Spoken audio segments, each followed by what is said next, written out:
नमस्कार, स्वागत है एक नए वीडियो में। 28 दिसंबर को निफ्टी ने बनाया all time high, Nifty bank ने बनाया ऑल टाइम हाई, सेंसेक्स ने बनाया all time high, majority of indices all time high के पास है। 123 पॉइंट ऊपर क्लोज हुआ, एक बार डिप आया। देखिए, जब मैं कहता हूँ ना कि मार्केट ओपन होते ही नहीं कूदना सीधा, तो ये आप शुरुआत में 10 बजे तक आप वेट करो, 9 मैं तो कहता हूँ साढ़े 9 बजे तक तो कुछ करना ही नहीं। क्योंकि जो इस टाइम बीटीएसटी वाले होते हैं, जिन्होंने कल खरीदा होता है, आज गैप अप ओपन उन्होंने प्रॉफिट बुक करते हैं, तो वो ही डिप लेकर आते हैं। तो वही डिप यहाँ पर आई। अगर आपने इंट्राडे करते हो या आपको किसी भी स्टॉक में भी डिप करना होता है, आपको देखना होता है। फिर एंड में देखिए 124 पॉइंट ऊपर क्लोज हुआ, 22,000 के बहुत पास आ गया है। हम पहले ही 22,000 देख चुके हैं, आज फिर देखेंगे कि 22,000 क्यों, 21,500 क्यों? तो 21,500 का सपोर्ट पहले ही बन चुका है। हम देखे थे कि 21,000 पे सपोर्ट है, 21,500 का रेजिस्टेंस है। अभी 21,500 का आया था, ये वीकली बेसिस पे निफ्टी ने कप एंड हैंडल बनाया था। अगर हम इसको कन्वर्ट करें वीकली बेसिस पर, तो हमको एक कप कप हैंडल पैटर्न बनता हुआ दिख रहा है। अ, ड्राइंग सेव नहीं की तो हम सीधा ट्रेडिंग व्यू पे देख लेते हैं। यहाँ मेरी ड्राइंग सेव है। कप एंड हैंडल 21,500 का टारगेट था, टारगेट पूरा हो चुका है। अब अब 22,000 का टारगेट है। 22,000 का टारगेट क्यों है? उसके पीछे भी एक रीज़न है। अ, एक अगर मंथली बेसिस पे आप देखोगे तो एक पोल एंड फ्लैग हमको बहुत क्लियर दिख रहा है। तो निफ्टी 50 को अगर आप मंथली बेसिस पे लगा लोगे तो इस तरह से कुछ आपको दिखाई देगा। वीकली बेसिस पे भी ड्रॉ कर सकते हो, पर मंथली बेसिस पे एकदम क्रिस्टल क्लियर दिख रहा है, तो हमको ईज़ी रहता है। आपने ड्रॉ किया एक पोल और ये फ्लैग, इसी जो इसका ब्रेकआउट था, इसी को क्लोन करके आप ऊपर पेस्ट करोगे, तो अपने आप टारगेट आ जाएगा 22,000 का। 22,000 के पास एक रेजिस्टेंस मिलेगा। नेक्स्ट टारगेट हमारा, लॉजिकल टारगेट हमारा 22,000 है। फ्यूचर ऑप्शंस अभी देखेंगे नहीं क्योंकि बहुत सारी पोजीशंस बिल्ड नहीं हुई है, बट हमको पता है कि 22,000 पे रेजिस्टेंस बिल्ड हो रहा है। 22,000 अगला लेवल हो सकता है। अगर आप Nifty 50 buy, Nifty B buy कर रहे हो, आईटीबीज़ बाय कर रहे हो, तो आप फायदे में हो, एन्जॉय करिए। आज हम वैसे भी बहुत ज़्यादा स्टॉक्स कवर नहीं करेंगे, न्यू स्टॉक्स कवर नहीं करेंगे। कभी-कभी बैठ के अपने प्रॉफिट्स को बढ़ते हुए, अपनी एनालिसिस को सही होते हुए देखना भी एक ज़रूरी है, एक आर्ट है एक, वो भी हमें एन्जॉय करना चाहिए। हम कंपल्सिव ट्रेडर नहीं है कि हमको रोज़ स्टॉक्स ही परचेज़ करने हैं। निफ्टी बैंक ने भी अच्छा मूवमेंट आया, लेकिन बहुत अच्छा मूवमेंट नहीं आया। इसमें भी ऊपर की तरफ टारगेट बन रहे हैं, पोल फ्लैग को ब्रीच कर रहा है, आगे ऊपर इसमें क्लियरली स्कोप है।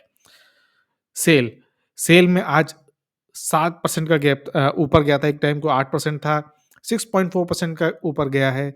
हमारे लेवल्स टारगेट पहले से बने हुए हैं। ये डेली बेसिस पर है, इसको कन्वर्ट कर लोगे आप वीकली बेसिस पर, तो वीकली बेसिस कन्वर्ट करने से पहले हम देख लेते हैं क्या है।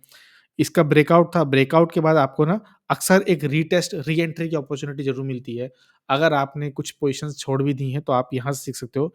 एक री-एंट्री का मौका मिला, जिसने री-एंट्री की टाइम से उसके प्रॉफिट हो गए, वो प्रॉफिट में बैठा हुआ है। तो एक बार आपको री-एंट्री का मौका ज़रूर मिलेगा अगर आप इसको वीकली बेसिस पे लगा लोगे। देखिए, तो देखिए लेवल ऊपर जा रहे थे, लगातार सपोर्ट, हायर हाई बने जा रहा था, डबल बॉटम के साथ ब्रेकआउट, वॉल्यूम, एक लेवल, पिछले लेवल का ब्रीच, उसके बाद ये देखिए जो आपको डोजी दिख रही है, ये री-एंट्री का मौका था जिसने लेवल पे बाइंग की।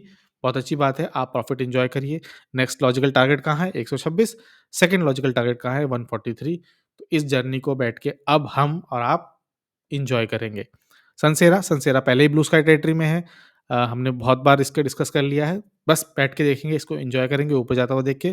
पहले से ही हमारी पोज़ीशन बिल्ड है। सोना कॉमस्टार में आज अच्छा मूवमेंट आया था देखिए। कल 6% मूवमेंट था, आज 2% का मौका है। अब हो सकता है फ्राइडे या मंडे को ये एक अपॉर्च्युनिटी दे आपको वापस इस लेवल पे आने की, 600 के लेवल के आने की। अगर आपको छूट गया है, आपका पिछली बार आपका इन्वेस्टमेंट अपॉर्च्युनिटी छूट गई, तो ये एक मौका होगा री-एंट्री का, क्योंकि यहाँ से फिर वो ऊपर जाने के उसके पूरे चांसेस हैं। वीकली बेसिस पर हमने कल ही ब्रेकआउट एनालिसिस की है सोना कॉमस्टार की। तो इस तरह से इन्वर्टेड हेड एंड शोल्डर बना हुआ है। क्लियरली उसने इस लेवल को ब्रीच कर दिया है। हमने एक्सपेक्ट किया था कि इस वीक के एंड में 640 के आसपास क्लोज होगा। 630 तो अभी पहुंच गया है, तो इस वक्त ऊपर जाएगा। अगर नेक्स्ट वीक एक रेड कैंडल बन के 600 के आसपास क्लोज होती है, अगर क्लोज़ होती है तो एक री-एंट्री की अपॉर्च्युनिटी होगी। आप उसको कंसीडर करना, अपनी एनालिसिस करना, फिर अगर पोज़ीशन लेनी हो तो लेना। याद रखना, ये कोई वैसा रिकमेंडेशन नहीं है, ये एक एक्सरसाइज़ है सपोर्ट रेजिस्टेंस ढूँढने की, चार्ट पैटर्न्स ढूँढने की। हम और आप एक professional adviser, investment adviser afford नहीं कर सकते, इसलिए हम अपनी एनालिसिस खुद ही करते हैं। और याद रखिए, फंडामेंटली स्ट्रॉन्ग कंपनी में अमी ऑर्गेनिक्स में देख लेते हैं। देखिए, जिसने इस लेवल पे बाय किया, इंक्लूडिंग मी, प्रॉफिट में है। स्टिल वो हल्का नीचे आ रहा है, आपको एक री-एंट्री की अपॉर्च्युनिटी मिल रही है। अगर आपको री-एंट्री करनी है इस बेसिस पर, तो आप कर सकते हो। अगर वो वापस आपको 1000 के लेवल पे मिल जाता है, 1000 1100 के लेवल पे, बहुत अच्छा है, वरना आप धीरे-धीरे करके इसमें पोज़ीशन विन कर सकते हो। बहुत अच्छा चार्ट है, बहुत अच्छा मोमेंट आएगा इसमें भी। रिलायंस प्रॉफ़िट बुकिंग का टाइम है, अपने रेजिस्टेंस के बहुत क्लोज़ आ गया है। अगर आपने मेरी एनालिसिस देखकर फिर अपनी एनालिसिस करके पोज़ीशन ली थी, तो प्रॉफ़िट बुक करने का टाइम आ चुका है। आईटीसी भी हम डिस्कस कर चुके हैं। देखिए, बहुत अच्छा सपोर्ट लेवल नीचे ऊपर बना हुआ है। नेक्स्ट लॉजिकल टारगेट जो है वो ₹500 का है, जहाँ से ऊपर आया था। काफ़ी टाइम कंसोलिडेट कर चुका है यहाँ पर। अब देखिए वापस 7-8% का टारगेट दिख सकता है हमको क्लियरली। क्लियरली यहाँ पर देखिए, यहाँ पे रेजिस्टेंस था। देखिए यहाँ पे एक रेजिस्टेंस था, इस रेजिस्टेंस को उसने ब्रीच कर दिया है। बहुत देर यहाँ कंसोलिडेट किया, ऊपर जा चुका है, वॉल्यूम भी आ चुकी है, मूवमेंट इसकी तय है। अगर आपको ये चार्ट पैटर्न आप आइडेंटिफ़ाई नहीं कर पा रहे हो, आप कोरिलेट नहीं कर पा रहे हो, तो आप याद करो, कल भी हमने ऐसा ही एक चार्ट डिस्कस किया था कोटक महिंद्रा बैंक का। कोटक महिंद्रा बैंक में आपके लिए ओपन कर देता हूँ, देखिए सपोर्ट रेजिस्टेंस ऊपर नीचे बना हुआ है। इस लेवल पर भी, यहाँ पर भी हमने डिस्कस किया था कि यहाँ पर देखिए कंसोलिडेट किया काफ़ी। इसी लेवल पर यहाँ रेजिस्टेंस था, देखिए यहाँ पे कंसोलिडेट किया, उसके बाद जर्नी आ चुकी है। लगातार 5 कैंडल आपको ग्रीन में दिख रही हैं। अगर आप देखो इस लेवल से, तो इस लेवल से ही 5% ऊपर आ चुका है, और अभी अपनी 12% की जर्नी में 5% ने कवर कर लिए हैं। इसमें और आईटीसी में आपको सिमिलैरिटी दिख रही होगी। तो अगर आपको पोज़ीशन लेनी है, तो आप अपनी एनालिसिस करना इसके बेसिस पर। देखिए, सब की सब फंडामेंटली स्ट्रॉन्ग कंपनी है, वो बाकी ज़्यादा रिस्की कंपनी हम देखते भी नहीं। Again Hindustan Unilever weekly basis पर इसमें सपोर्ट रेजिस्टेंस ऊपर बना हुआ है। कई बार हमने बाय की है, मेरी थोड़ी ज़्यादा पोज़ीशन है इसमें, तो मैं तो ख़ैर एन्जॉय कर रहा हूँ इसको। इस लेवल पे पहले भी आके रेजिस्टेंस इसने फेस किया था, क्योंकि यहाँ पे रेजिस्टेंस है, तो अगर यहाँ पे भी इसने रेजिस्टेंस फेस किया तो कोई बड़ी बात नहीं होगी। लेकिन अगर इसने अपने ऊपर की जर्नी तय की, तो आराम से हमारे 4% बन चुके हैं। याद रखिए, हम नीचे से बाय करे हैं, पहले ही 4-5% ऊपर यहाँ पर आए हैं। एक बार देख लेते हैं कितने लेवल पे थे। यहाँ से हम देखिए 6-7% के गेन पे बैठे हुए हैं, और 4% गेन होंगे। हिंदुस्तान यूनिलीवर जैसी सॉलिड कंपनी में 10% आप बना लेना वीकली बेसिस पर, डेली बेसिस पर, आराम से, बहुत ही पॉजिटिव चीज़ है, इससे अच्छी कोई चीज़ हो नहीं सकती। आईईएक्स की एनालिसिस हम पहले ही कर चुके हैं, डेली बेसिस पर कर चुके हैं, वीकली बेसिस पर कर चुके हैं, सपोर्ट रेजिस्टेंस लाइन हम पहले से ही ड्रॉ करके बैठे हैं। बेहतरीन सपोर्ट लिया इसने 142 का। ये देखिए, हुआ बेसिकली आपको नहीं पता क्या है, मार्केट ऊपर जाने से पहले से ना एक बार आपको, जैसे अभी मैंने बताया था, री एंट्री की अपॉर्चुनिटी ज़रूर देता है। री एंट्री की अपॉर्चुनिटी दी, जिसने लिया बेनिफिट, जिसने नहीं लिया वो अब लेगा, वही तभी तो स्टॉक ऊपर जाएगा। जिसको लगता है कि ट्रेन मिस हो गई, फोमो आया, फिर यहाँ फोमो आएगा, फिर यहाँ लेवल फोमो आएगा, इसके आसपास आएगा।